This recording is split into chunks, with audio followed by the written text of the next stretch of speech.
आकाश में बादल, बारिश के अलावा भी एक ऐसी प्राकृतिक घटना जिसके आते ही हम भयभीत हो जाते हैं, हम डर जाते हैं, और उसका नाम है बिजली। सोचिए, रात के अंधेरे में चारों तरफ अंधेरा है, बारिश हो रही है, कृत्रिम प्रकाश नहीं है यानी लाइट नहीं है, और इसी बीच एक तेजी से आवाज होती है, चारों तरफ प्रकाश ही प्रकाश फैलता है। यह प्रकाश कुछ सेकंडों का होता है जिसे बिजली कहते हैं। जब तक ये बिजली आकाश में चमकती दिखाई पड़ती है, एक कौतूहल का विषय होती है, अच्छा लगता है, लेकिन जब इसके विसर्जन यानी गिरने पर, यानी लाइटनिंग के डिस्चार्ज होने पर जो डिजास्टर होता है, जो नुकसान होता है, वो डेथ लेवल पे होता है। मैं हूं गौरव त्रिपाठी। टीसीएस एकेडमी के ऑनलाइन पोर्टल पे यूजीसी नेट पेपर फर्स्ट की क्लास में आप सब आज पढ़ेंगे डिजास्टर का ही जो तीसरा पार्ट आज हम पढ़ रहे हैं। इसमें आज हम पढ़ेंगे थंडर लाइटनिंग, आज हम पढ़ेंगे ड्रॉट, आज हम पढ़ेंगे फ्लड। तो लाइटनिंग, ड्रॉट एंड फ्लड, आपको मैंने एक डिवीजन बताया था कि जितने भी ऐसे डिजास्टर्स हैं, इस डिजास्टर्स को हमने दो पार्ट में डिवाइड किया था। हैजार्ड्स को दो पार्ट में डिवाइड किया था। वो दो पार्ट कौन कौन से थे? वो दो पार्ट थे, हमने यहां लिखा हैजार्ड्स। हैजार्ड्स को हमने दो पार्ट में डिवाइड किया था। दो पार्ट कौन कौन से हैं? First, second. फर्स्ट था endogenetic,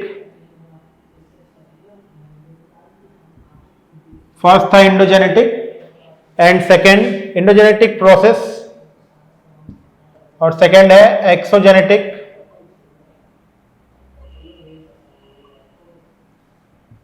endogenetic and exogenetic process. Endogenetic process में हमने अर्थक्वेक पढ़ा था, हमने वोल्केनो पढ़ा था, हमने तो सुनामी पढ़ी थी। एक्सोजेनेटिक फोर्सेस में हम बात कर रहे थे ऐसे प्रोसेसेस की जो पृथ्वी या धरातल के बाहर होते हैं, या ऐसी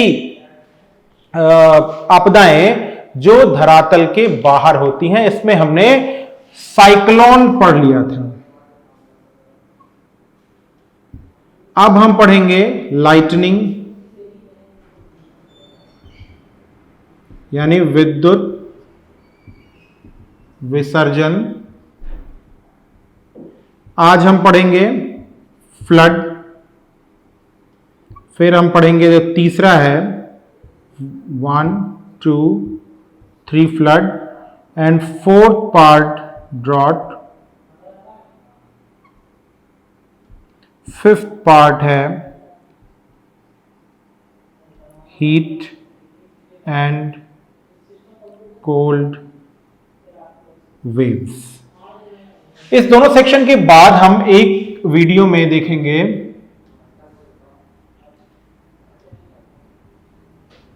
डिजास्टर इन इंडिया, भारत में आने वाली जो आपदाएं हैं। ठीक है, तो आज का जो पार्ट है वो क्या है? Lightning, flood, drought, heat and cold waves. शुरू करते हैं लाइटनिंग से, यानी विद्युत विसर्जन से। आकाशीय बिजली एक सडन, तुरंत, एकाएक होने वाला डिजास्टर है।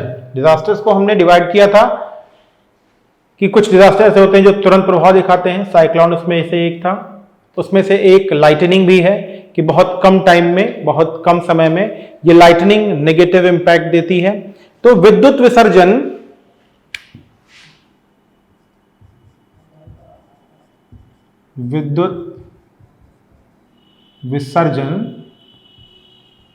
जिसे हम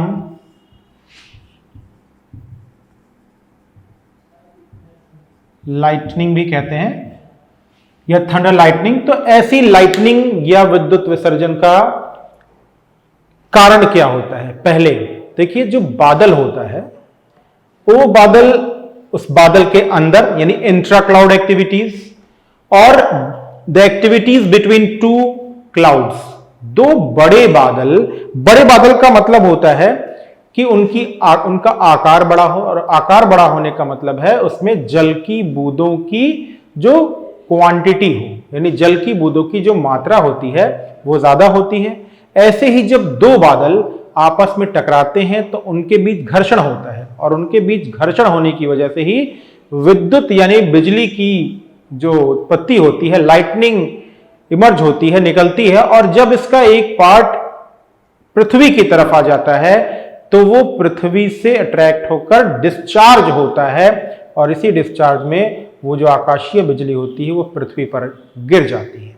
गिरने का मतलब पृथ्वी की तरफ मूव हो जाती है। अगर इसको टेक्निकली भाषा में कहें तो इंट्रा क्लाउड एक्टिविटीज में जो बादल के अंदर पॉजिटिव चार्ज और नेगेटिव चार्ज दोनों होता है, जब एक दूसरे के पास आते हैं तो वहां पर इलेक्ट्रिसिटी पैदा होती है, बिजली पैदा होती है। और बिजली, फिर यही बिजली जब क्लाउड टू ग्राउंड की तरफ बढ़ती है तो बादलों का नेगेटिव चार्ज धरती पर डिस्चार्ज होता है और बिजली की उत्पत्ति होती है। बादलों का नेगेटिव चार्ज धरती की तरफ डिस्चार्ज होता है और बिजली की उत्पत्ति होती है। फ्यूमिनोलॉजी, फिल्मिनोलॉजी यानी FULMINOLOGY, एक बार फिर से बोल रहा हूं, FULMINOLOGY, फिल्मिनोलॉजी वह विज्ञान है जो विद्युत का यानी बिजली का स्टडी करता है, यानी थंडर एंड लाइटनिंग की स्टडी करता है। बिजली गिरने का नकारात्मक नेगेटिव इंपैक्ट यह है कि लाइटनिंग हमेशा से एक ऐसा डिजास्टरस इफेक्ट क्रिएट करती है जिसमें लाइफ की, जीवन की हानि है, संपत्ति की भी हानि है। पॉइंट हमें क्या पढ़ना है कि बिजली अगर गिरने की कंडीशन है तो क्या हो सकता है कि हम उस बिजली की गिरने की कंडीशन से बच सकते हैं। देखिए, पहली बात तो बिजली क्यों गिरती है ये हमने देखा। इसके अलावा भारत में बिजली गिरने की जो प्रोबेबिलिटी है वो ज्यादा है। साइक्लोनिक यानी चक्रवातीय वर्षा, चक्रवात ग्रीष्मकाल के यानी समर्स के पहले, और ड्यूरिंग द रेनी समर्स यानी जो वेट समर होता है उस टाइम भी होते हैं। इंडिया में जो प्रेसिपिटेशन है वो साइक्लोनिक है। That's why India is the most probable, one of the most probable countries for thunder lightning and lightning discharge. Bharat में हम लाइटनिंग को एक अलग क्लास में ही पढ़ेंगे। यहां पर फिलहाल हम देखते हैं कि अगर आकाशीय बिजली है तो इस बिजली के गिरने से हमें कैसे बचना होगा। The first thing, do not go in open areas. जब भी कभी आपको ऐसा लगे कि बिजली बहुत चमक रही है, कड़क रही है, तो आपको पहले किसी भी ओपन एरिया में नहीं रहना है। The first thing, you should not be under the tree. आपको किसी पेड़ के नीचे नहीं रहना है। आपको किसी मजबूत छत के नीचे रहना है, यानी पक्के मकान में रहना है। आप पास लोगों के मत बैठिए, कई लोग हाथ बना के पकड़ के मत बैठें, दूर दूर रहिए।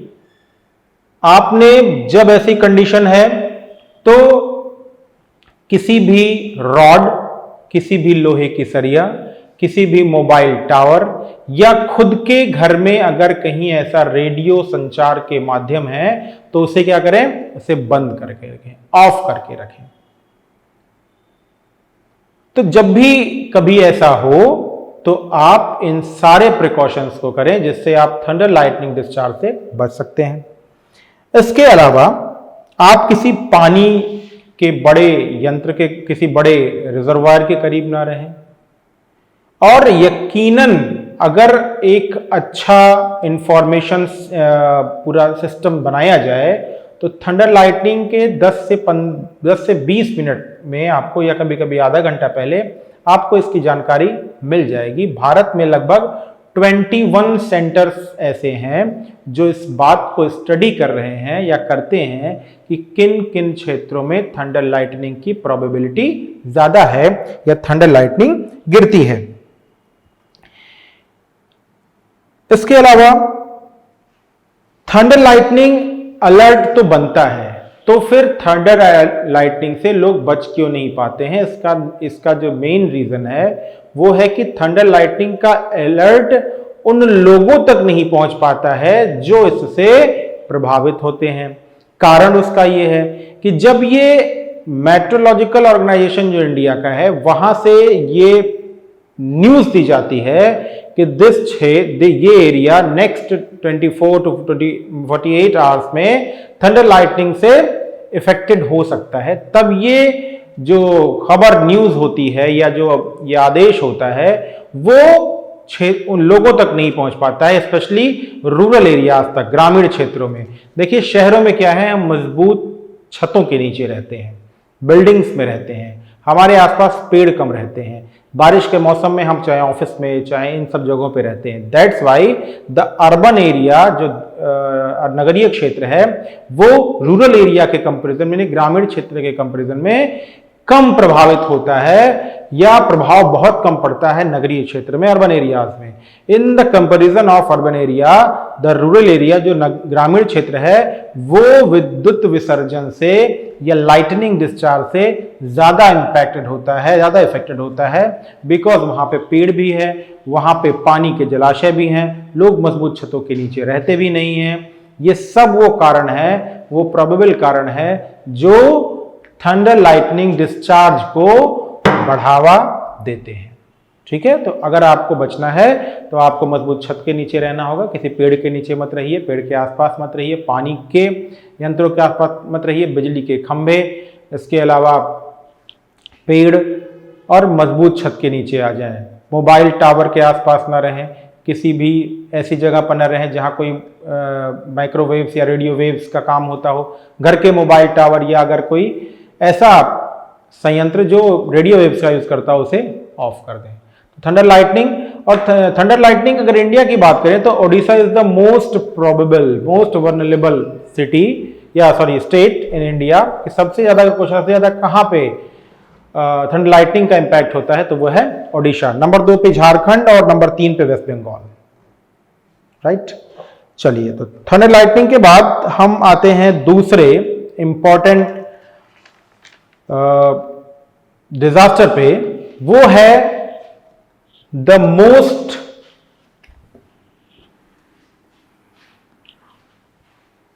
Disasters hazard for India. Bharat के लिए सबसे ज्यादा महत्वपूर्ण या सबसे ज्यादा प्रभाव उत्पन्न करने वाला डिजास्टर। इंडिया में जो प्रेसिपिटेशन होता है, जो वर्षा होती है, वो वर्षा मॉनसून में होती है, जो मुख्य वर्षा होती है वो मॉनसून से होती है। इसके अलावा भारत में होने वाली वर्षा मॉनसून के पहले भी होती है, यानी प्री मॉनसून रेन। लौटते हुए यानी रिट्रीट ऑफ मॉनसून से भी भारत के कुछ भागों में वर्षा होती है। इसके अलावा भारत में जब समर्स आ जाती हैं तो समर्स में भी जनवरी में और दिसंबर में वर्षा होती है। इट मींस भारत में वर्षा पूरे वर्ष थोड़े थोड़े मात्रा में अलग अलग शहरों, अलग अलग क्षेत्रों पे होती रहती है, पर जो मुख्य वर्षा होती है जिसमें वर्षा का ज्यादातर प्रतिशत होता है वो है मॉनसूनिक वर्षा। और ऐसे ही मॉनसूनिक वर्षा में के द्वारा जब ओवर प्रेसिपिटेशन हो जाता है तो ये ओवर प्रेसिपिटेशन या हैवी प्रेसिपिटेशन एक तरह के हैजार्ड को जन्म देता है जिसे हम कहते हैं फ्लड। तो अब जो पॉइंट या टॉपिक हम अब डिस्कस करेंगे दैट इज फ्लड। फ्लड यानी बाढ़। फ्लड यानी बाढ़ क्या होता है? वास्तविक रूप में जो बाढ़ का पानी होता है वो हमारे लिए उपयोगी है, यूजफुल है, because the 3.5% of the alluvial plains, विश्व के संपूर्ण धरातल पे के 3.5% क्षेत्रफल पर अलुवियल प्लेन्स हैं, यानी जलोढ़ मैदान हैं, विच आर वेरी फर्टाइल, जो बहुत ज्यादा फर्टाइल होते हैं, बहुत ज्यादा उत्पादक होते हैं और इन प्रोडक्टिव लैंड्स में वर्ल्ड की 16.5% पॉपुलेशन रहती है। सो अगर 16.5% पॉपुलेशन के लिए 3.5% एरिया है तो आप ये अंदाजा लगा सकते हैं कि ये कितना इंपॉर्टेंट एरिया है। बट जब कभी एक्सेसिव ऑफ रेन से, भारी वर्षा से, वो भारी वर्षा कम समय में ज्यादा वर्षा वाली हो, तब उस क्षेत्र में कम समय में अधिक वर्षा होने से ऐसी जल राशि, ऐसा वाटर लॉजिंग या इतनी मात्रा में पानी आ जाता है कि which is not useful for us, ये हमारे लिए उपयोगी नहीं होता है। Then it can turn to an hazard, तब वो क्या होता है, एक हैजार्ड में तब्दील हो जाता है और हमारे लिए प्रॉब्लम खड़ा कर देता है। यानी अतिरिक्त वर्षा के कारण होने वाली जल जमाव की स्थिति बाढ़ कहलाती है।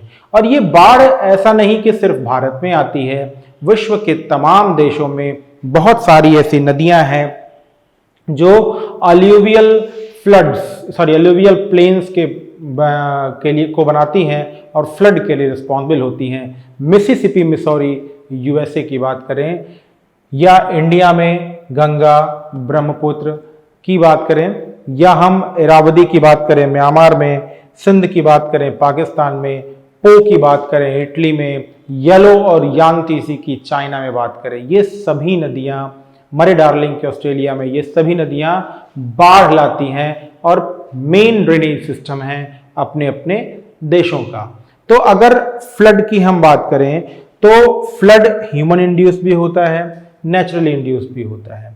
लेकिन उसके पहले हम देखते हैं कि किसी भी प्लेस में जो फ्लड की कंडीशन है वो कब बनती है। जब ओवर प्रेसिपिटेशन हो जाता है और जो सॉइल है और जो वाटर वेपोरेशन या वाटर साइकिल है वो वहां के या उस पानी को या उस समय के पानी को रिसाइकिल करने में असमर्थ हो जाती है, तब कंडीशन बाढ़ की आती है।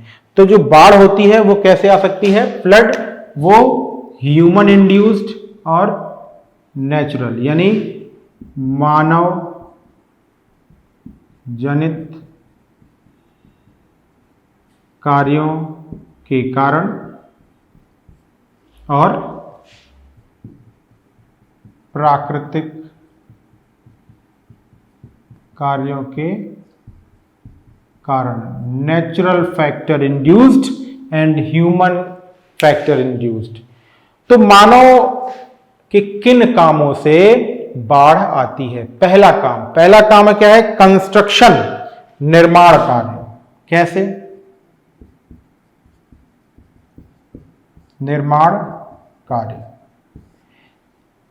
जब कभी एक नेचुरल ड्रेनेज पैटर्न कहीं प्लेस पर होता है तो वो जो नेचुरल यानी वर्षा का जल होता है उसे बहुत आसानी से बहा करके पास के सागर में या पास के मेन ड्रेनेज यानी जो नदी होती है उसमें जाके मिला देता है। लेकिन जब कभी हम कोई कंस्ट्रक्शन वर्क कर देते हैं, जैसे हमने कृत्रिम बांध बना दिया, हमने किसी प्रकार के कोई टाउनशिप बसा दी, या कहीं पर रोड कंस्ट्रक्शन कर दिया, या कहीं पर दूसरे तरह का कोई कंस्ट्रक्शन कर दिया, तो वो जो मेन या प्रॉपर ड्रेनेज पैटर्न होता है वो ब्रेक हो जाता है। और ऐसी कंडीशन में वर्षा होने पर उस प्रॉपर ड्रेनेज पैटर्न के ना अवेलेबल होने पर वर्षा का वह जल ऐसे क्षेत्रों में इकट्ठा हो जाता है जो उसकी कंपैरिजन में नीचे होते हैं और बाढ़ का रूप ले लेते हैं।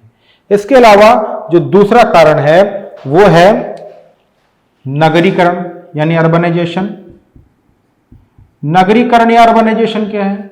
अर्बनाइजेशन एक ऐसा प्रोसेस है जो रुक नहीं सकता, जिसका हमें नुकसान तब होता है जब ये अनप्लैन्ड अर्बनाइजेशन होता है। इस समय जो सब रर्बन एरिया है या रर्बन एरिया है, मतलब गांव के आसपास का क्षेत्र या वह क्षेत्र जो गांव और शहर के से मध्यवर्ती स्थिति या दोनों की विशेषताओं वाला होता है, उन एरियाज में अनप्लैन्ड अर्बनाइजेशन या अनप्लैन्ड कंस्ट्रक्शन वर्क के कारण वहां पे जो यूजुअल ड्रेनेज है वो पूरी तरीके से बाधित हो गया है और अब आसपास के क्षेत्रों में पानी इकट्ठा होने लगा है। पहले इन क्षेत्रों से पानी निकल जाता था, लेकिन जिसने घर बनाया उसने अपने घर को ऊंचा कर लिया, तो वो क्या होते हैं, वो एक बाधा के स्वरूप में हो जाते हैं और वहां पे किसी भी तरह का प्रॉपर ड्रेनेज खत्म हो जाता है। तो कंस्ट्रक्शन वर्क यानी नगरीकरण, अनप्लैन्ड जो नगरीकरण है या किसी क्षेत्र में ऐसी स्थिति जिससे वहां का यूजुअल ड्रेनेज बाधित हो जाए, तो नगरीकरण अनप्लैन्ड। उसके बाद नदियों के जलमार्ग दिशा में चेंज, नदियों का जो जलमार्ग दिशा है वो चेंज हो गया, वहां पर डैम बन गया या दूसरे तरह के छोटे छोटे बैराज बन गए। तब आपने सुना होगा हथनी कुंड बैराज के पास पानी जमा हो गया है, अगर नहीं खोला गया तो पानी बैराज तोड़ देगा या आसपास के क्षेत्रों में ओवरलैप हो जाएगा, तो बांध खोल दिया जाता है और पानी वापस आ जाता है। तो ऐसे कंस्ट्रक्शन की वजह से नदियों के जलमार्ग में चेंज लाने से यूजुअल पैटर्न ब्रेक हो जाता है। देखिए, जो यूजुअल एंड नेचुरल पैटर्न है उसकी वजह से बाढ़ आने की प्रोबेबिलिटी कम रहती है, लेकिन हमने अपने कंस्ट्रक्शन वर्क इतने ज्यादा बढ़ा दिए हैं कि वहां बाढ़ ज्यादा आती है। तो नदियों के मार्ग में परिवर्तन कर दिया गया, या तो बांध बना के परिवर्तन कर दिया गया या उनके रूट को चेंज किया गया अगर उनकी वॉल्यूम कम है पानी की। तो मार्ग में परिवर्तन और बांध बनाना, ये दोनों बड़े कारण हैं बाढ़ आने के लिए। यद्यपि बांध जो है वो इसीलिए बनाए जाते हैं, बहुउद्देशीय परियोजनाएं, ताकि उस नदी से होने वाला जो कार्यक्रम है उसे हम, यानी बाढ़ जो है उसे रोक सके। लेकिन फिलहाल जब कभी ये मैं बता रहा हूं कि अनप्लैन्ड होता है या आने वाले टाइम को ध्यान में नहीं रखा जाता है, तो वहां से बाढ़ आने की प्रोबेबिलिटी बड़ी रहती है। उसके बाद हम जब बड़े बड़े रिजर्वायर्स का निर्माण कर देते हैं, झीलों का निर्माण करते हैं, कृत्रिम झीलों का निर्माण करते हैं जो बांधों के पीछे होते हैं, तो वहां पानी भारी मात्रा में अतिवृष्टि के कारण इकट्ठा हो जाता है और उसका जो नेगेटिव इम्पैक्ट होता है कि वो पानी आसपास के इलाकों में इकट्ठा होने लगता है। वहां जलीय जो भूमि होती है या जो भूमि होती है वाटर लॉजिंग करने लगती है। आसपास की भूमि की जो कैपेसिटी होती है पानी को सक करने की, वो धीरे धीरे क्या होती है, खत्म हो जाती है और हल्की सी बारिश पे चारों तरफ बाढ़ आ जाती है। वन विनाश बड़ा कारण है। वन विनाश का कारण क्या है कि हम डिफॉरेस्टेशन करते चले जा रहे हैं।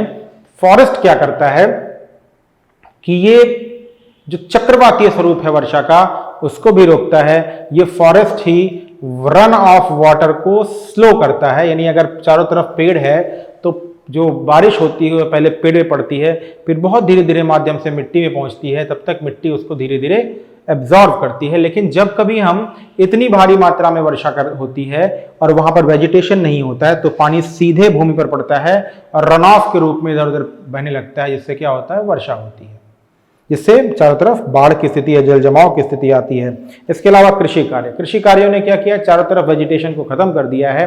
वेजिटेशन खत्म करने के अलावा वहां पर एरिगेशन भारी मात्रा में होता है, और जब एरिगेशन होता है तो मिट्टी में नमी पहले से ही मौजूद रहती है और उसको एब्जॉर्ब करने की उसकी कैपेसिटी नहीं रहती है, तो वर्षा का पानी ऊपर ही आ जाता है। फिर एक बड़ी समस्या जो इस समय बाढ़ का बड़ा कारण है वो है ह्यूमन बीइंग का जो कंस्ट्रक्शनल वर्क है, मानव का जो निर्माण कार्य है, उस निर्माण कार्य की वजह से चारों तरफ सीमेंट और गाद इकट्ठा हो गया है। और ये सीमेंट और गाद क्या कर रहा है, ये नदी की तली में जाकर के इकट्ठा हो रहा है, यानी रिवर का जो नीचे का हिस्सा है उसमें क्या हो रहा है, उसमें गाद इकट्ठा हो रहा है, जिससे क्या हो रहा है, नदी की गहराई जो हो रही है वो क्या हो रही है, वो उथली हो जा रही है। पहले नदी इतनी गहरी थी, अब नदी इतनी गहरी है, तो इतना क्या आ गया, इतना एरिया डिफरेंस आ गया। पानी तो कहाँ, इतना पानी कहाँ जाएगा, इतना पानी फिर क्या हो जाएगा, ऊपर जाएगा, तब होगी फ्लड। ये नदी की तली में अवसादों के जमा होने से नदी की गहराई कम हो रही है, जिससे अतिरिक्त पानी इधर उधर बढ़ के बाढ़ का रूप धारण कर लेता है। फिर नेचुरल प्रोसेसेस के अंतर्गत आते हैं हम कि प्राकृतिक कार्य कौन कौन से हैं, इसको भी देख लेते हैं हम। प्राकृतिक कार्यों में पहला है ज्वालामुखी का विस्फोट। कैसे,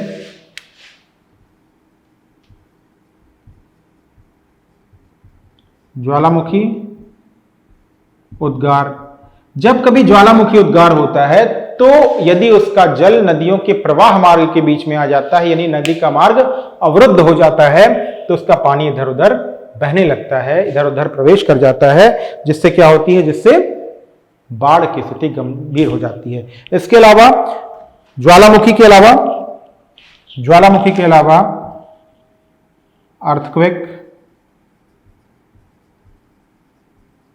अर्थक्वेक जब आता है तो भूमि में दरार, भूमि का स्वरूप चेंज हो जाना, कहीं पर इमरजेंस, कहीं पर डाउनवर्ड्स मूवमेंट।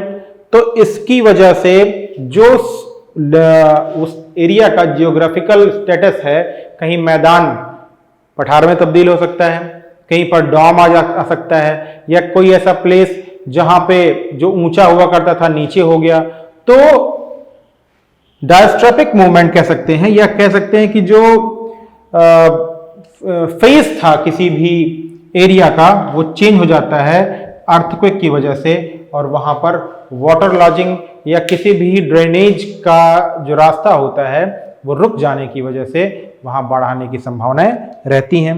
फिर लंबे समय तक अगर ज्यादा वर्षा हुई, 2 दिन 3 दिन 4 दिन, तो फिर कुछ भी कर लीजिए आप, कितना भी वेल ड्रेनेज हो, कितना भी सब कुछ हो, वहां पर बाढ़ आ ही जाएगा। गंगा ब्रह्मपुत्र का क्षेत्र इसका बड़ा उदाहरण है कि वर्षा काल में लंबी वर्षा के साथ यहां पर चारों तरफ बाढ़ आती है।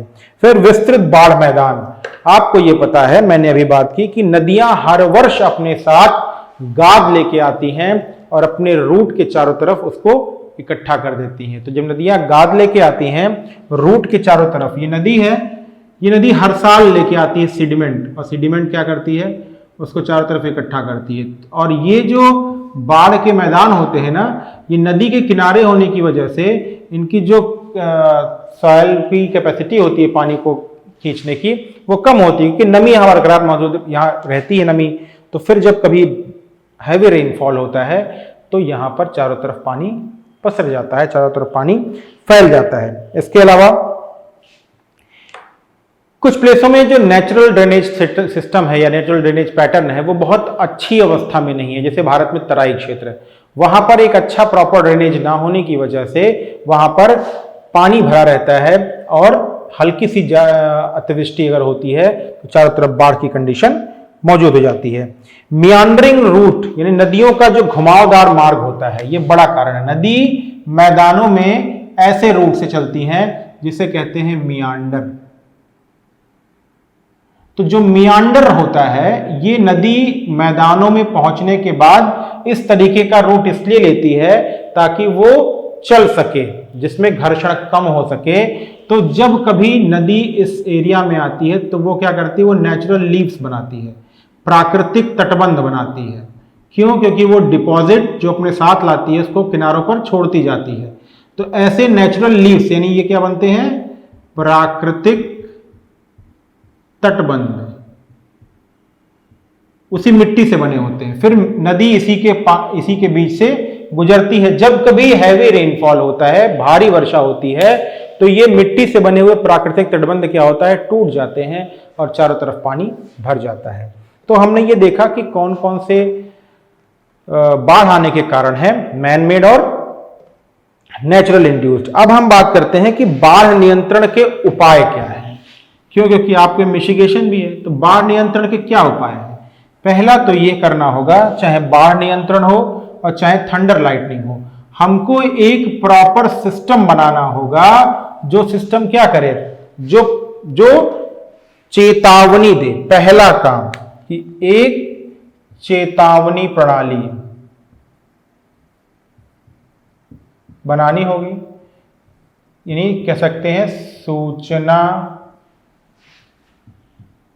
तंत्र की मजबूती, और ये टॉप टू बॉटम होना चाहिए, ऐसे कंडीशन में होना चाहिए। ठीक, यानी शीर्ष में बनने वाली जितनी भी स्कीम है वो नीचे तक पहुंचे। तो संरचना तंत्र की मजबूरी, सूचना तंत्र जो होना चाहिए मजबूत होना चाहिए। बहुत सारा ऐसा सूचना है, बहुत सारी ऐसी अवेयरनेस प्लान्स हैं जो अपर लेवल पे तो बनती हैं, लेकिन वो उस व्यक्ति के लिए जिसके लिए वो बनती है, वहां तक आते आते वो सूचनाएं या तो इतनी उलझ जाती हैं, इतना ज्यादा उसमें कंफ्यूजन पैदा हो जाता है कि व्यक्ति क्लियर समझ नहीं पाता है, या तो उस तक पहुंचती नहीं है। तो पहला हमें काम है कि हमें एक ऐसी चेतावनी प्रणाली विकसित करनी होगी, जैसे सूचना तंत्र की मजबूती चेतावनी प्रणाली विकसित करनी होगी हमें, कि जो क्या हो, जो पर्सन इंड्यूस, जो पर्सन के लिए हो, उस व्यक्ति के लिए हो जिसके लिए ये स्कीम बनाई गई हो। फिर करना चाहिए सरफेस का रन ऑफ वाटर, नदियों में पहुंचने से स्लो करना होगा। दूसरा, ये बहुत इंपॉर्टेंट है कि जो सतह का या सरफेस का रन ऑफ वाटर है, यानी सतही वाही जल, सतहवाही जल जो है वो जो बहता है ऊपर से, उसको नदी में मिलने से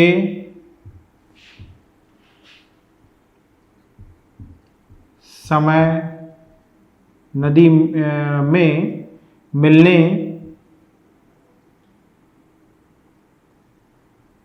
का समय अधिक करना। सतह का जो रन ऑफ वाटर है उसको नदी में मिलने का जो समय है वो अधिक करना, यानी अगर हम चाहें तो वहां वेजिटेशन लाएं।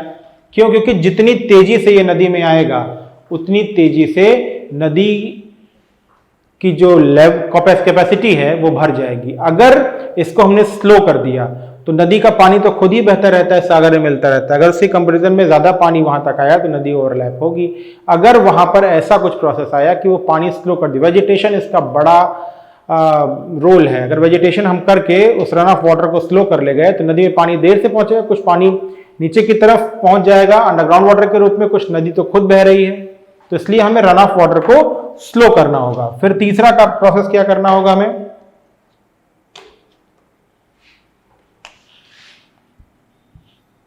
Basic infra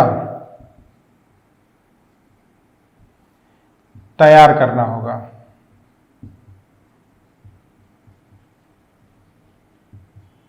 panchayat and municipal zone, यानी हमें एक आधारभूत संरचना ऐसी तैयार करनी होगी जो पंचायत और नगरीय क्षेत्र तक हो, ताकि आने वाले समय में जब भी कभी बाढ़ आए तो उससे निपटा जा सके। जैसे अभी कोविड की स्थिति थी तो उसमें ग्राम पंचायतों को संसाधन संपन्न नहीं बनाया गया, जिनको सीधे इस बात से लड़ना है। तो इसलिए थोड़ी सी मुश्किलात सामने आ रही हैं। अगर सोचिए हर ग्राम सभा में एक एनडीआरएफ टीम तो पॉसिबल नहीं है, लेकिन ये हो सके कुछ एनडीआरएफ ट्रेंड लोग, जैसे हर गांव में कोई बच्चा एनसीसी हो, एनएसएस लिया हो, ऐसे वॉलंटियर्स की एक टीम तैयार करनी चाहिए, जो टीम ऐसे समय में कुछ कार्य कर सके जब तक सरकारी सहायता नहीं आ रही हो। जैसे बहुत सारे ऐसे लोग होते हैं जो स्वैच्छिक रक्तदान करते हैं, तो ऐसे ही लोगों की वॉलंटियर्स की टीम तैयार करनी है, जो फ्लडिंग के टाइम जो फ्लड एक्सपर्ट हो, जिनको एक्सपर्टीज का दर्जा मिला हो और ऐसे समय में वो काम आ सके। ठीक है, और जब ये वर्किंग हो तो इन्हें कुछ पेमेंट या ऐसा कुछ सुविधाएं दिया जाए। तो बेसिक इंफ्रा, इसके अलावा जिन क्षेत्रों में बाढ़ प्रोबेबिलिटी हो वहां सूचना तंत्र, नाव और ऐसे तमाम सुविधाएं, सड़क का मार्ग, पक्की सड़कें, ऐसे तमाम चीजें लानी होंगी जिससे इससे होने वाला नुकसान। देखिए अतिवृष्टि के कारण जो बाढ़ है हम उसे रोक नहीं सकते हैं, लेकिन उसकी जो प्रोबेबिलिटी है, जो उसकी मारक क्षमता है, उसको थोड़ा सा स्लो कर सकते हैं। और उसी में ये चीज है कि हमें बेसिक इंफ्रा तैयार करना होगा, चाहे वो बाढ़ आने के बाद की स्थिति से निपटने के लिए हो या बाढ़ की स्थिति को कमजोर करने के लिए हो। ठीक है, फिर इंपॉर्टेंट है तीसरा, चौथा, कृत्रिम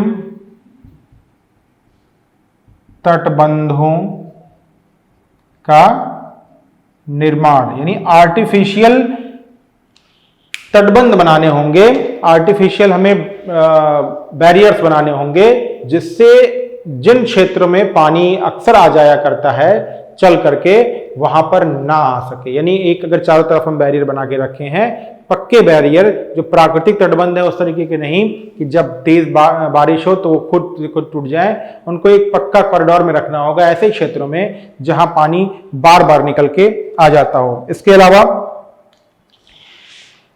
नदी के अंदर के गाद उसमें ना आ पाए, इसके लिए हमें प्रयास करना होगा। इसके अतिरिक्त बाढ़ आने के बाद उससे निपटने के लिए मेडिकल स्टाफ और रिस्पांस टीम को भी तैयार करना होगा। इंडिया में बाढ़ की स्थिति कहां कहां पर है, इसको हम अपने दूसरे वीडियो में, जिसमें डिजास्टर्स या हैजार्ड्स इन इंडिया है, उसे हम मैप के माध्यम से समझेंगे। अब हम देखते हैं एक और डिजास्टर या एक और हैजार्ड जिससे जो लंबा प्रभाव डालता है, लंबे समय में उत्पन्न भी होता है और लंबा प्रभाव बनाता भी है। प्रभाव उसका प्रत्यक्ष भी है, अप्रत्यक्ष भी है। जैसे बाढ़ का जो प्रभाव है वो प्रत्यक्ष है, यानी जो आसमानी वर्षा होती है या जो नेचुरल रेन है, वो नेचुरल या मौसमी वर्षा जो है वो विश्व के किसी भी आने वाली जो डिजास्टर्स हैजार्ड्स हैं उनमें सबसे ज्यादा इंपैक्ट करती है। यानी सबसे ज्यादा नुकसान, अगर आप भी सोच के देखिए, भूकंप कभी कभी 10, 20, 50 वर्षों में एक बार आता है। आप देखिए चक्रवात बहुत छोटे से क्षेत्र पे प्रभावित करता है, बहुत बड़े क्षेत्र पे इसका कोई प्रभाव भी नहीं होता है। इसके अलावा सूखा जब पड़ता है तो उससे व्यक्ति कृत्रिम रूप से निपट सकता है, लेकिन बाढ़ की विभीषिका ऐसी है जो भारत समेत पूरे विश्व में सबसे ज्यादा disasters effect for wealth and life, यानी जीवन और धन की सबसे ज्यादा नुकसान कोई करता है तो बाढ़ करती है। अब हम बाढ़ के ठीक विपरीत स्थिति की बात करेंगे, जिसे हम कहेंगे सूखा यानी ड्रॉट। ड्रॉट का मतलब होता है कि जिस प्लेस पर नमी की स्थिति हो वो कम हो गई हो, नमी की स्थिति कम हो गई। अब सूखा यानी ड्रॉट को दो पार्ट में हम डिवाइड करके देख सकते हैं, यानी एक सीवियर ड्रॉट और सिंपल ड्रॉट।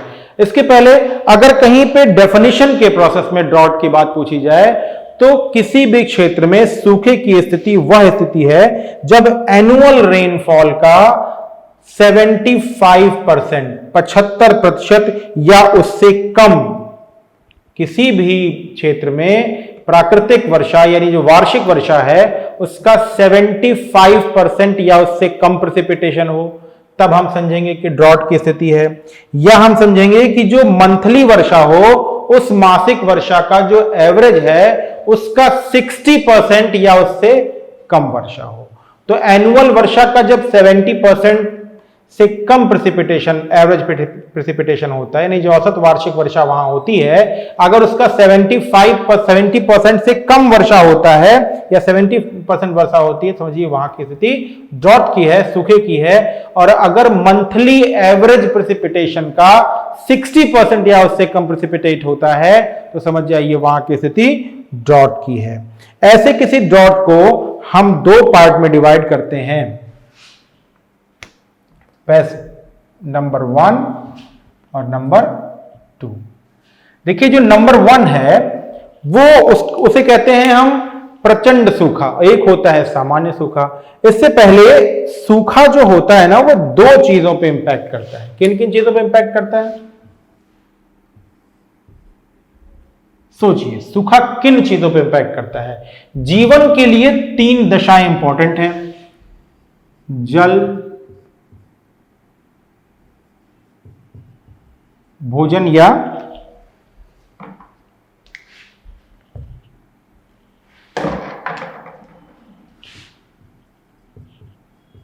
आहार और वायु, ये आधार है जीवन का। अब इसमें जो सूखा होता है ना वो जल को डायरेक्ट और आहार को इनडायरेक्ट रूप में प्रभावित करता है। जल को क्या, जल कम हो जाएगा, डायरेक्ट होगा, और जब जल कम हो जाएगा तो क्या होगा, तो ये इनडायरेक्ट फॉर्म में आहार को क्या करेगा, इसके प्रोडक्शन को कम कर देगा। तो जीवनदायिनी जो 3 दशाएं हैं यानी वाटर, फूड एंड एयर, इन तीनों में दो पे इंपैक्ट करता है डॉट, और ये डॉट दो तरह का होता है। एक होता है प्रचंड सूखा यानी सीवियर ड्रॉट, और दूसरा होता है सामान्य सूखा।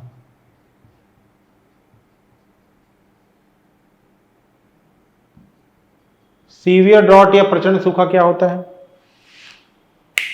जब कभी वार्षिक वर्षा का या वर्षा का अभाव सामान्य वर्षा से 50% या उससे कम हो जाए, यानी अगर 10 मिलीमीटर वर्षा होती, 10 सेंटीमीटर वर्षा एवरेज होती थी, तो उस प्लेस पर 5 सेंटीमीटर या उससे कम वर्षा हो, यानी एवरेज वर्षा का 50% या उससे कम की कंडीशन हो, तो वो सीवियर ड्रॉट है। और अगर किसी भी प्लेस में जो वर्षा जो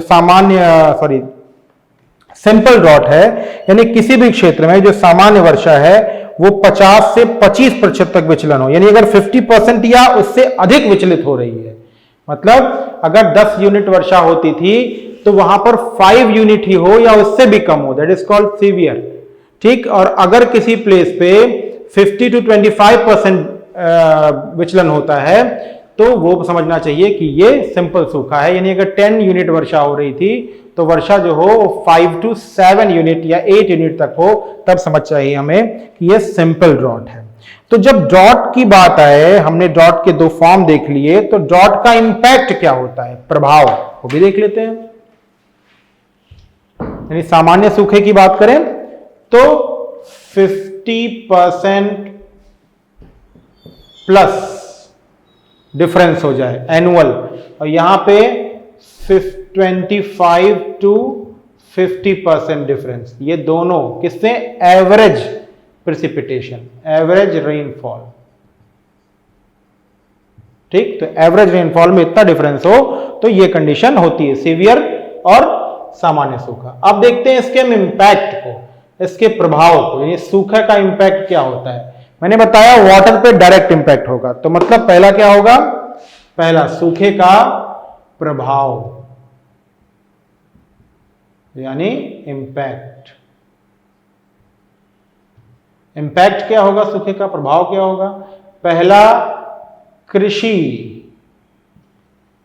पर विपरीत प्रभाव, यानी एडवर्स इफेक्ट ऑन एग्रीकल्चर, पृथ्वी पर विपरीत प्रभाव। जब जल में नमी की मात्रा कम हो जाएगी तो पृथ्वी पर जो प्रोडक्शन है वो बहुत कम हो जाएगा, और प्रोडक्शन कम हो जाएगा तो समझ जाइए पूरे विश्व की फूड सिक्योरिटी प्रॉब्लम में आ जाएगी। इसके अलावा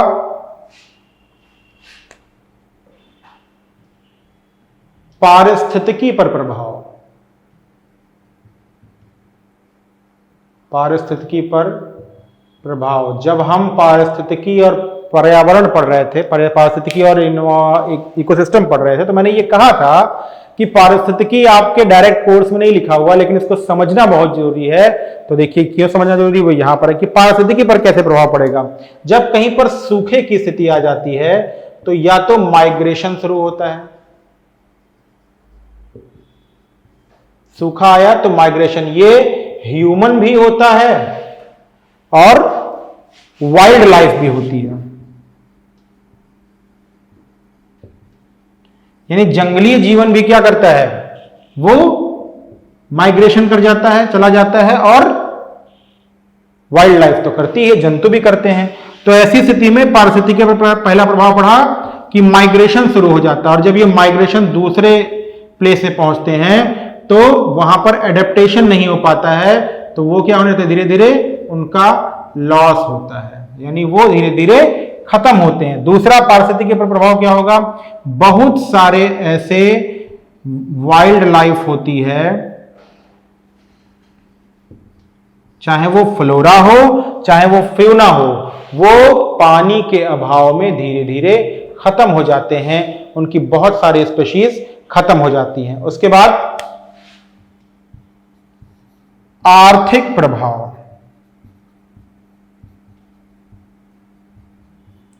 आर्थिक प्रभाव, एग्रीकल्चरल और ग्रेन्स का प्रोडक्शन कम हो जाएगा, पहला इकोनॉमिक प्रभाव। दूसरा इकोनॉमिक प्रभाव कि तब हम बहुत सारे इंडस्ट्रीज में जो भी फ्रेश वाटर यूज करते हैं, अंडरग्राउंड वाटर कम हो जाने की वजह से या नदियों में पानी की मात्रा कम हो जाने से हम फ्रेश वाटर का यूज जैसे नाभिकीय संयंत्रों में यूज किया जाता है, कॉटन इंडस्ट्री में यूज किया जाएगा, स्टील आयरन इंडस्ट्री में, तो ऐसी इंडस्ट्री में जहां पर फ्रेश वाटर की जरूरत पड़ती है तो उसकी जो सप्लाई होती है वो भी कम हो जाएगी। जो फूड एग्रीकल्चरल प्रोडक्शन होता है वो भी कम हो जाएगा। बहुत सारे ऐसे प्रोडक्शन जिनके पानी की कंपलसरी है स्थिति, वो क्या होती है, वो वीक हो जाती है, कमजोर हो जाती है। तो ड्रॉट की कंडीशन ये भी प्रभाव डालती है। फिर डेमोग्राफिक इंपैक्ट,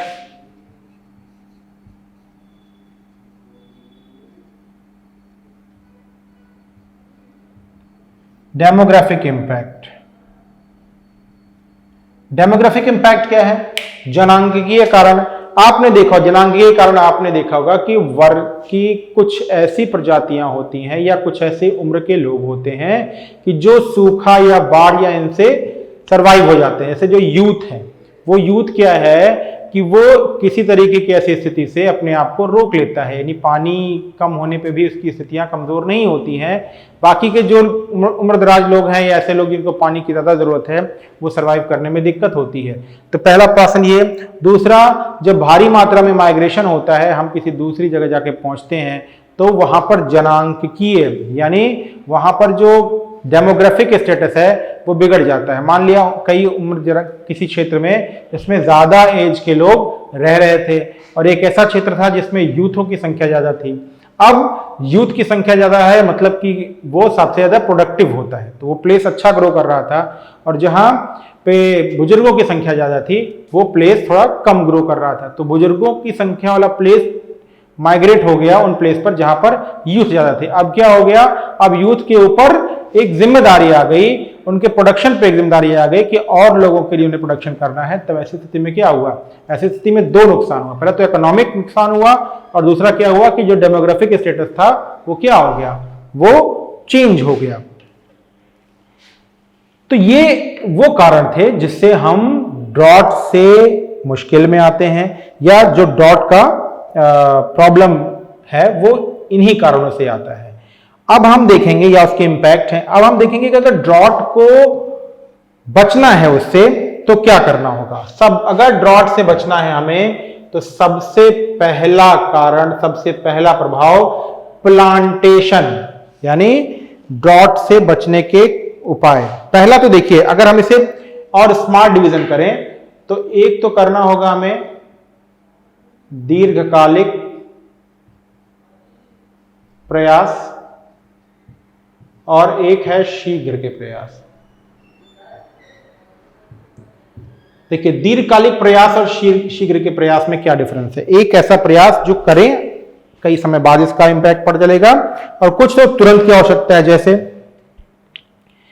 हमें तुरंत ही एक सिस्टम की जरूरत पड़ेगी जिस सिस्टम से हम सूखे की जो प्रक्रिया है उससे निपट सकते हैं। यानी हमें कंपनसेशन देना होगा, हमें पानी अरेंज करना होगा, हमें फूड अरेंज करना होगा, हमें वाइल्ड लाइफ को बचाने के लिए कुछ कैनाल्स की जरूरत पड़ सकती है, कुछ वाटर सप्लाई की जरूरत पड़ सकती है।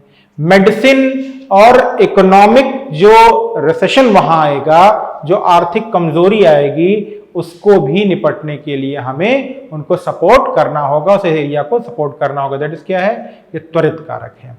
त्वरित में क्या है कि हमें कुछ समय तक उस क्षेत्र में इन सभी चीजों की सप्लाई, जिनकी वो अभाव में है, चाहे वो भोजन हो, चाहे अर्थव्यवस्था हो, चाहे वो पानी की हो, वो प्रोवाइड करनी होगी। इसके अलावा एक और प्रयास है जिसे हम क्या कहते हैं, दीर्घकालिक प्रयास। हमें सूखे के लिए आसपास की कोई ऐसी नदी, कोई ऐसा वाटर एरिया जो पानी के अतिरेक का एरिया हो या पानी ज्यादा समय तक बना रहता हो, तो वहां में से कुछ प्रोजेक्ट्स बनाने होंगे कि जिसके पानी का यूज वहां पर इरिगेशन के लिए, उस क्षेत्र में सूखे की समस्या से निपटने के लिए किया जाना चाहिए। भारत में कहां कहां सूखे की स्थिति है, उससे क्या परेशानियां हो रही हैं, यह हम डिजास्टर इन इंडिया वाले वीडियो में देखेंगे।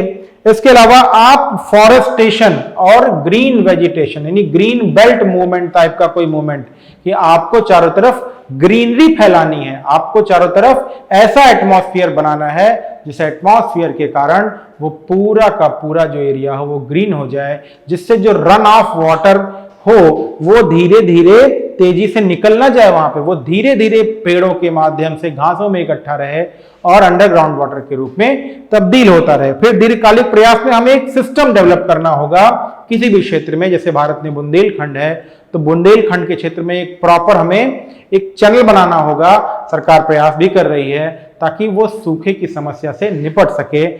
लिंकिंग ऑफ रिवर्स ऐसी एक स्कीम है जो सूखे से निपटने में हमारी मदद कर सकती है। इसके अलावा फसलों का हेरफेर, कि ऐसी फसलें उगाई जाएं जो फसलें सूखा प्रवण क्षेत्र में कम पानी अपने लेती हों, उससे कम पानी के साथ ही उनका प्रोडक्शन होता हो। इसके अतिरिक्त हमें डेजर्टिफिकेशन यानी रेगिस्तानीकरण की बढ़ती प्रक्रिया को रोकने के लिए भी प्रयास करना होगा। ऐसे प्रोग्राम्स चलाने होंगे जो वाटर रिजर्वायर्स हैं जो धीरे धीरे खत्म हो रहे हैं, उन वाटर रिजर्वायर्स के रीजनरेशन के लिए, पुनर्जीवन के लिए प्रयास करना होगा। ऐसे गड्ढों, तालाबों, झीलों को एक्सटिंक्ट होने से, खत्म होने से बचाना होगा। कुछ सख्त नियम बनाने होंगे कि रिजर्वायर्स के अतिदोहन पर रोक लगाई जा सके। इसके अलावा प्राकृतिक जो प्रकोप हैं, उन प्रकोपों से हमें निगरानी प्रणाली भी बनानी होगी, यानी ड्रॉट प्रेडिक्शन प्रणाली बनानी होगी जो बता सके और उसके लिए हम पहले ही प्रयास कर सकें। अब हम बात करेंगे एक इंपॉर्टेंट या कह सकते हैं कि एक ऐसे डिजास्टर पर, हैजार्ड पर, कि जो सामान्य रूप से भी आकर हमें काफी नुकसान पहुंचाती है। जो अभी तक हम लिथोस्फेयर या एक्वेटिक की बात कर रहे थे, अब हम एयर में पहुंच रहे हैं। हमारा संबंध पोल्यूशन से नहीं है, हमारा संबंध हवा के कुछ झोंकों से है, और वो हवा के झोंकों को हम रोक नहीं सकते हैं। जैसे टिड्डी दल का आक्रमण हम उसे रोक नहीं पाए। वो अफ्रीका से होता हुआ ईरान आया, ईरान से पाकिस्तान, पाकिस्तान से भारत, और भारत के तमाम देशों में उसने नुकसान पहुंचाया। तो अब जो हम टॉपिक या जो हैजार्ड डिस्कस करेंगे वो हैजार्ड्स में लास्ट है। अब इसके बाद हम एक ही चैप्टर हैजार्ड्स का डिस्कस करेंगे, जिसमें है hazards in India and it's impact और उनके प्रभाव। तो अब हम जो पढ़ेंगे वो है ताप लहर तथा शीत लहर। अब जो इंपॉर्टेंट हैजार्ड हम पढ़ेंगे, बहुत ज्यादा इसका इंपैक्ट नहीं होता है, लेकिन फिर भी कभी कभी अगर ये लंबे समय तक बनी रहे तो लाइफ और वेजिटेशन यानी जो क्रॉप्स हैं उसको नुकसान पहुंचाती है।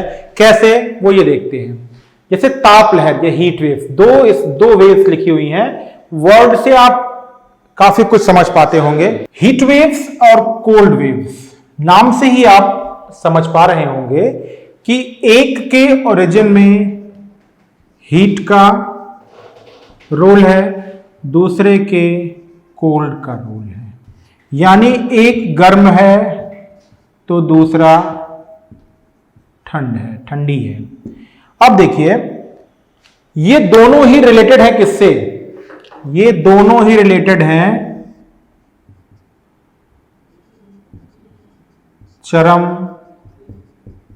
मौसम या एक्सट्रीम वेदर। एक्सट्रीम वेदर या चरम मौसम दशाएं, जैसे एग्जाम्पल, दोनों का उदाहरण के माध्यम से समझते हैं। पहला कह रहा है हीट वेव्स। हीट वेव्स मतलब ऐसी हवा जो लंबे समय तक तापमान इंक्रीज करे रहे, बढ़ा दे, उसे हम कहते हैं हीट वेव्स। ठीक, जिसका एग्जाम्पल है भारत में चलने वाली लू। ठीक, दूसरा है कोल्ड वेव्स यानी शीत लंबे समय तक, इसी का उल्टा लंबे समय का मतलब है 2 हफ्ते, 4 हफ्ते, महीनों समय तक तापमान कम करने वाली हवाएं। ठीक, जिसका एग्जाम्पल है भारत में शीतकालीन पछुआ पवनें। हवा अगर सामान्य हो तो शीतलता प्रदान करती है, लेकिन अगर शीतल हवा या गर्म हवा लंबे समय तक बनी हो तो तापमान को इतना बढ़ा और इतना घटा सकती है कि वो बढ़ा हुआ या कम हुआ तापमान मानव के लिए, वाइल्ड लाइफ के लिए, फ्लोरा फ्योना के लिए और फसल के लिए इस कदर प्रभावशाली हो जाती है कि मानव का जीवन, उसको आर्थिक नुकसान, वाइल्ड लाइफ का जीवन, प्रजातियां चाहे वो पेड़ पौधों की हो या जीव जंतुओं की हो, और फसलें खराब हो जाती हैं। कैसे होती हैं वो हम अब देखते हैं। हम बात कर रहे हैं पहले हीट वेव्स की। हीट वेव्स ग्रीष्मकाल, खुद भारत में सोचिए, ग्रीष्मकाल में तेजी से चलने वाली, पश्चिम से आने वाली, अत्यंत शुष्क, ड्राई और तीव्र वेग से चलने वाली, यानी ड्राई होती है हवाएं, वेग उनका अधिक होता है, और तीसरी इंपॉर्टेंट बात कि उनका तापमान ज्यादा होता है। तो ज्यादा तापमान वाली ऐसी हवा जब लंबे समय तक दोपहर में बहती है या ग्रीष्मकाल में किसी भी देश में बहती है, जैसे भारत में लू बहती है, तो उसका प्रभाव क्या होता है? पहला प्रभाव होता है उसका कि उस क्षेत्र में, जिस क्षेत्र में आती है, अधिक तापमान से स्वास्थ्य विकार, यानी हेल्थ इश्यूज आ जाते हैं। हेल्थ इश्यूज आ जाते हैं कैसे? ग्रीष्मकाल में आपने होने वाले बीमारियों के बारे में सुना होगा। जैसे एग्जांपल लेते हैं, कौन सी बीमारी? ग्रीष्मकाल में आपने ये देखा होगा कि बहुत सारे ऐसे बच्चे होते हैं जो ग्रीष्मकाल में खेलते हैं, तो कुछ ऐसे भी बच्चे उसमें होते हैं जिनको एकाएक या अकस्मात ऐसी स्थिति बन जाती है जिससे वो बेहोश हो जाते हैं या चक्कर आने लगता है। उस कंडीशन में होता यह है कि तापमान अधिक होने से, हमने एक वर्ड सुना होगा कि इस व्यक्ति को लू लग गई है या यह व्यक्ति लू से परेशान है। तो लू की स्थिति में यह होता है कि तापमान अधिक होने से हमारी बॉडी का जो टेम्परेचर है वो बढ़ जाता है, जिससे फीवर और हमारी बॉडी में पानी की कमी होती है, और ये स्थिति अगर लंबे समय तक बनी रहे तो इट कॉजेज डेथ, ये डेथ का भी कारण बनती है। इसके अतिरिक्त डिहाइड्रेशन गर्मी की एक सामान्य सी बीमारी है। इसके अतिरिक्त ग्रीष्मकाल में जो फूड की स्थिति होती है, जो खाने की स्थिति होती है, भोजन, वो बहुत जल्दी खराब होता है, जिससे फूड की खराबी यानी भोजन की खराबी की स्थिति हो जाती है। इसके अतिरिक्त जो फसल होती है उसको हमें ओवर इरिगेशन की जरूरत पड़ती है, तो जो इकोनॉमिक लॉस है वो भी हमें होता है। फसलें सूख जाती हैं बहुत, जब खरीफ की फसल आती है इंडिया में, तो वो खरीफ की फसल पानी की कमी के कारण खराब हो जाती है। वैसे तो वो मानसूनी टाइम में मानसून वर्षा के लिए उगाई जाती है, लेकिन मानसून वर्षा कम होने की वजह से जब मिट्टी में तापमान की कमी हो जाती है, तापमान की अधिक हो जाती है, तो उस अति के कारण, उस एक्सेसिव टेम्परेचर के कारण, और जब उस पर हीट वेव्स आ जाती है तो सॉइल के नीचे से भी उसे पानी नहीं मिल पाता, और फिर बाहर आने वाली जो एक्सट्रीम हाई टेम्परेचर वाली ड्राई विंड होती है वो फसलों को भी नुकसान पहुंचाती है। तो not only for human health but vegetation, grasses, घासें सूख जाती हैं, जीवों को पानी नहीं मिल पाता, जैसे एनिमल्स को, जो जंगली जीव हैं, उन जंगली जीवों को पानी दूर दूर तक नहीं मिल पाता। ऐसे में बहुत सारी प्रजातियां खत्म हो जाती हैं। अफ्रीकन कंट्रीज में, specially northern American African countries में जो सूखे की स्थिति है वो बहुत भयावह हो जाती है, सहारा के रेगिस्तानी इलाके में। इसके अलावा नामीबिया के जो इलाके हैं वहाँ भी ये कंडीशन बहुत होती है। अटाकामा का मरुस्थल, गोबी का मरुस्थल, अटाकामा का मरुस्थल, ये सब अटाकामा से ज़्यादा मुश्किल एरिजोना के स्थितियों में होती है। और फिर पेरू का जो मरुस्थल है वहाँ भी परेशानियाँ ज़्यादा होती हैं। ऑस्ट्रेलिया महाद्वीप एक ऐसा महाद्वीप है जहाँ पानी की कमी और हीट वेव से एक आम बात है। भारत में लू इसका उदाहरण है। और इससे बचने के लिए हमें क्या करना होगा? The first thing, we have to replant, reforest and we have to make our forest rich. हमें जो जंगल हैं उन्हें समृद्ध बनाना होगा, लगातार प्लांटेशन करना होगा, ग्रीन बेल्ट मूवमेंट जैसे प्रोग्राम कराने होंगे, चाहे उसके लिए हमें सामाजिक वानिकी या सोशल फॉरेस्ट्री ही क्यों ना करनी पड़े। तो सोशल फॉरेस्ट्री एक बड़ा रेमेडी हो सकते हैं। हमें चारों तरफ जल यानी पानी के जो तंत्र हैं उनको मजबूत करना होगा, क्योंकि हीट वेव्स की तरह पानी की कमी के कारण ही ये परेशानियां होती हैं। अगर हम हीट वेव्स को रोकना है तो हमें अपने जो वाटर रिचार्ज लेवल है उसको रिच बनाना होगा। इसके अतिरिक्त हीट वेव आने का जो प्रोडिक्शन है उस प्रोडिक्शन सिस्टम को मजबूत बनाना होगा। और हीट वेव्स के कारण जो नुकसान हो रहे हैं यानी फसलों को, मानव हेल्थ को, यानी हेल्थिंग सिस्टम को बनाना होगा रिच। और हीट वेव्स के इंपैक्ट के कारण जो फसलें खराब होंगी उसका कंपनसेशन भी बनाना होगा। दूसरा पॉइंट है हीट वेव्स के अलावा कोल्ड वेव्स। कोल्ड वेव्स का क्या कंडीशन है? देखिए, ध्रुवों के आसपास यानी पोल्स के आसपास चलने वाली जो पछुआ पवनें होती हैं वो वेस्ट टू ईस्ट चलती हैं और मियांडरिंग वे में चलती हैं। एग्जाम्पल देख लेते हैं कि ये है पृथ्वी, पृथ्वी में पोल्स है, ध्रुव है। इस ध्रुवों के पास चलने वाली पछुआ पवनें होती हैं, वेस्टर्लीज होती हैं, जो बहुत ही तेज चलती हैं। दोनों ही गोलार्धों में चलती हैं पछुआ पवनें, पश्चिम से पूर्व की दिशा में। जब सूरज उत्तरायण या दक्षिणायन होता है, सूरज नहीं होता है, पृथ्वी घूमती रहती है, तो ये पछुआ पवनें अगर सूरज 23 डिग्री एंड हाफ यानी कैप्रिकॉन पे है तो ये हीट वेव्स नीचे आ जाती हैं और फिर ये कहां पहुंचती हैं? इंडिया में। इंडिया में पहुंचती हैं। और अगर इंडिया में पहुंचती हैं तब ये कोल्ड वेव्स जो होती हैं यानी शीत लहरें होती हैं। आपको याद होगा या आपने महसूस किया होगा कि शीतकाल में लंबे समय तक आकाश में बादल छाए रहते हैं, हवा चलती है और उस शीत लहर के, आप कहते हैं शीत लहर, उस शीत लहर की वजह से मानव स्वास्थ्य, जिसमें डिहाइड्रेशन बहुत इंपॉर्टेंट है, और जो हीट वेव्स के कारण डिहाइड्रेशन होता है उसके कंपैरिजन में जो शीत वेव में डिहाइड्रेशन होता है वो बहुत ज़्यादा प्रॉब्लमेटिक होता है। क्योंकि अगर आपको हीट वेव्स की प्रॉब्लम है तो आप बहुत कुछ नहीं, उस समय मिलने वाले जो फल हैं, जैसे आपने आम खा लिया, कच्चा आम खा लिया, नमक, नींबू, ये सब चीज़ें आप खाएंगे तो आप फ्रेश रहेंगे।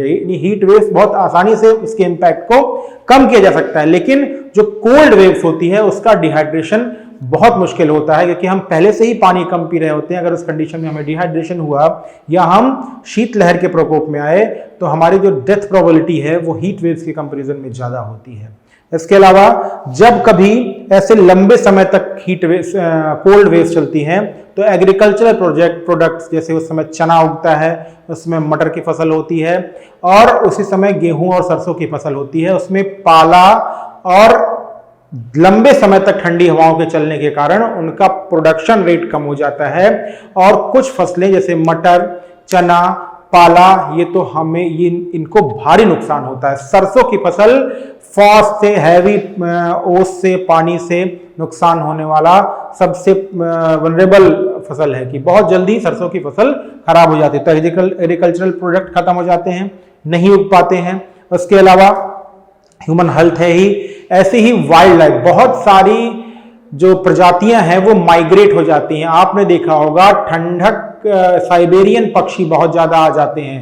वो क्यों आ जाते हैं? क्योंकि जब सूरज दक्षिण की तरफ शिफ्ट होता है, यानी दक्षिणी गोलार्ध में चंद्रग्रहण लगता है, तो जो हीट वेव्स होती हैं ये दक्षिण की तरफ आ जाती हैं और इस पूरे एरिया में जो पोलर इफेक्ट है वो बढ़ जाता है। और जो पोलर इफेक्ट बढ़ता है मतलब वो पूरा का पूरा साइबेरियन एरिया ढक जाता है बर्फ से, तब वहां के पक्षी यहां माइग्रेट कर जाते हैं। ठीक यही कंडीशन इंडिया और अन्य देशों में भी होती है कि वहां पे जब कोल्ड वेव आती है तो अगर वो कंट्री ट्रॉपिकल जोन में है, यानी अगर वो कंट्री कर्क और मकर रेखा के क्षेत्र में है, कर्क और मकर रेखा के क्षेत्र में होने का मतलब क्या है, वो पूरे वर्ष ज्यादातर समय तापमान वहां 21, 22, 23, 24 डिग्री एवरेज बना रहता है। तो अगर वहां पर ऐसा कोई कोल्ड वेव आता है, यानी जब तापमान 0 या उसके आसपास तक लंबे समय तक बना रहता है, तो बहुत सी स्पीशीज माइग्रेट हो जाती हैं और माइग्रेट होने के बाद जिस प्लेस पे हो जाती हैं, अगर वो वहां पर एडजस्टेबल नहीं हुई तो वो धीरे धीरे खत्म हो जाती हैं, यानी हैबिटाट का भी लॉस होता है। तो ये कुछ कारण थे कि क्यों हमें हीट वेव्स और कोल्ड वेव्स परेशान करती हैं। रोकने के लिए वही हमें निगरानी प्रणाली बनानी होगी। उसके देखिए, किसी भी डिजास्टर के लिए हमें 3 लेवल पे काम करना होता है, एक डिजास्टर आने के पहले, एक डिजास्टर के समय और एक डिजास्टर के बाद। तो पहले के लिए हमें सूचना प्रणाली तैयार करनी होगी लोकल लेवल पर, और ऐसे प्रायर लेवल पर हमें एक सिस्टम तैयार करना होगा। दूसरा, अगर ये स्थिति आ जाए तो हमें ऐसे वॉलंटियर, ऐसी फौज, ऐसी सेना या ऐसे कैडेट्स तैयार करने होंगे, ऐसा सिस्टम बिल्ड करना होगा जो उस मुश्किल स्थिति से हमें निकाल सके।